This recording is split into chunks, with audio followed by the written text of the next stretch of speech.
Next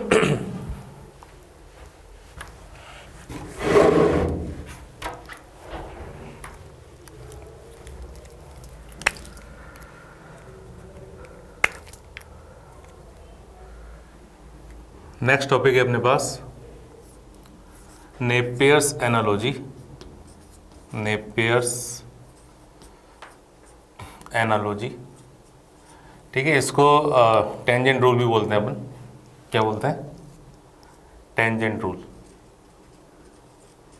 tangent rule.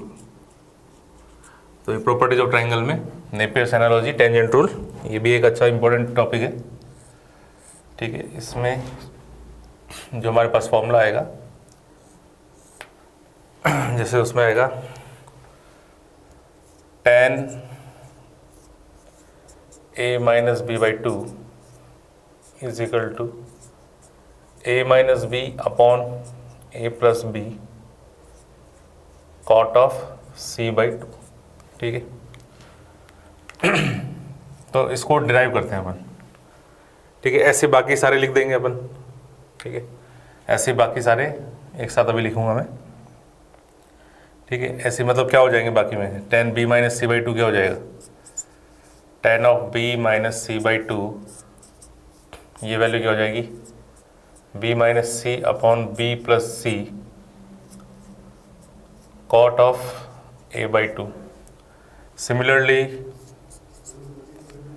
tan c minus a by two, ये जो value होगी वो क्या हो जाएगी, c minus a upon c plus a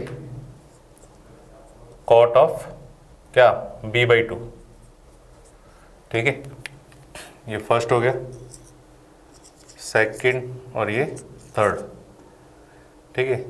second वाले को प्रूव करते हैं, चलो इसको प्रूव करते हैं। बात एक ही, किसी को भी प्रूव कर लो, वो तो सिमेट्रिकल है, एक को प्रूव कर लोगे बाकी सिमेट्री से हम लिख सकते हैं, है ना। तो साइन रूल के अकॉर्डिंग, साइन रूल के अकॉर्डिंग क्या होता है, साइन रूल, साइन रूल के अकॉर्डिंग क्या होता है, a upon sine A, b upon sine B, c upon sine C is equal to 2r, ठीक है। उसकी जरूरत नहीं, हम इन दोनों को उठा रहे हैं, ठीक है। इन दोनों को एक साथ ले रहे हैं, ठीक है। तो क्या हो जाएगा, b upon sine B is equal to c upon sine of c, ठीक है। तो आप इसको क्या लिख सकते हैं, इसको हम लिख सकते हैं b upon C is equal to sine b upon sine of c, ठीक है। अब इसमें सी एन डी रूल लगा दो। सी एन डी रूल कैसे होता है, component and dividend rule, C N D rule, applying C N D rule, बताया था आपको सी एन डी रूल, है ना।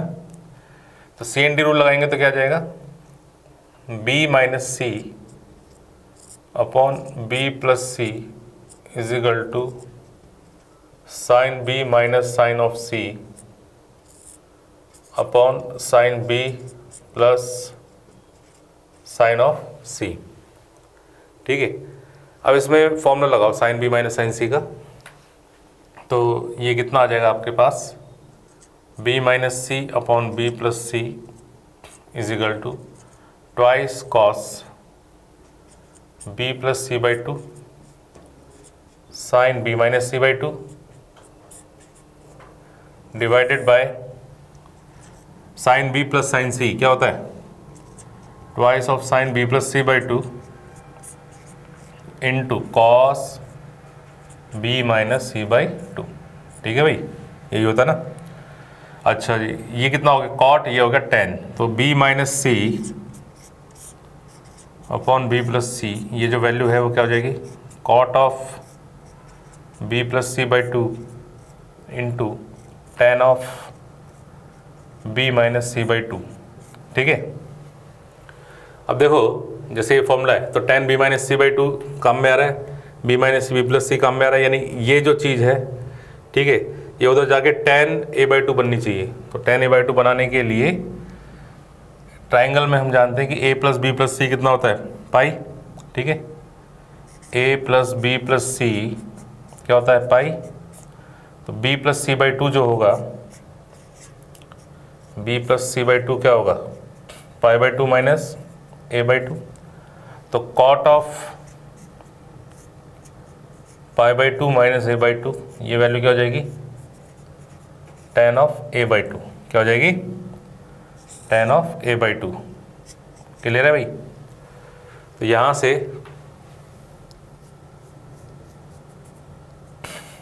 से हमारे पास इस इक्वेशन से B minus C upon B plus C, B minus C upon B plus C is equal to क्या आ गया tan A by two, tan A by two multiply tan B minus C by two. तो इसकी value निकालनी, तो which implies tan of B minus C by two is equal to B minus C upon B plus C into, ये tan इधर जाएगा तो क्या आ जाएगा कॉट, तो कॉट ए बाई टू। ठीक है, तो ये प्रूव हो गया। तो इसी तरह से बाकी दोनों भी प्रूव कर सकते हैं। ठीक है, तो ये जनरली कब लगेगा फॉर्मूला, जैसे या तो जैसे बी माइनस सी एंगल का डिफरेंस दे रखा हो बी माइनस सी का, ठीक है, और बी और सी दे रखे हैं हमको। ठीक है, क्या दे रखा हो भाई बी माइनस सी गिवन हो, ठीक है, और स्मॉल बी और स्मॉल सी गिवन हो या इनका डिफरेंस गिवन हो, तो हमारे पास एंगल ए निकाल सकते हैं। ठीक है, या फिर क्या कर सकते हैं, जैसे एंगल ए दे रखा है, एंगल ए गिवन है और बी और सी भी गिवन है, बी और सी भी गिवन है। ठीक है, तो आप बी माइनस सी की वैल्यू निकाल सकते हो या B minus C by two की वैल्यू निकाल सकते हैं, डिफरेंस निकाल सकते हैं। और इसमें आप जैसे आगे भी फर्दर प्रोसीड करना है ए प्लस बी प्लस सी, उसको पाई यूज़ करते हुए, और मान लो बी माइनस सी हमारे पास आ गया तो आगे कैलकुलेशन कर सकते हैं, है ना। तो ये भी एक इम्पॉर्टेंट रूल है, ये एनालॉजी बोलते हैं, नेपियर्स एनालॉजी। ठीक है, तो डायरेक्ट इसका रिजल्ट आपको याद होना चाहिए। क्लियर है।